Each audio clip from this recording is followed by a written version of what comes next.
Why does your scanner show the P0542 engine code? What does it mean?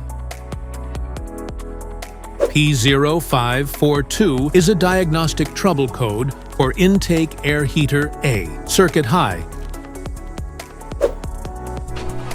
The P0542 engine code for indicate the powertrain control module detects that the electrical voltage, high or out of the expected range.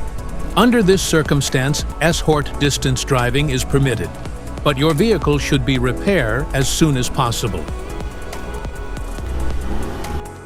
So, what causes this imbalance?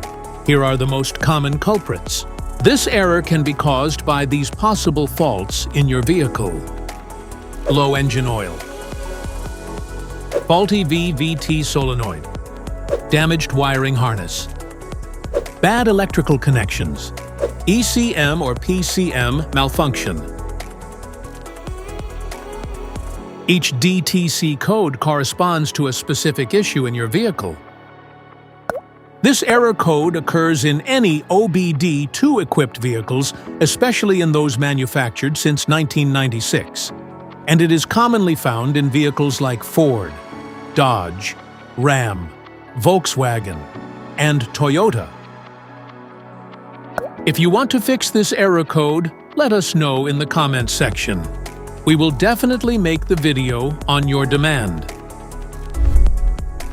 If you like this video, don't forget to subscribe to our channel. Thanks for watching.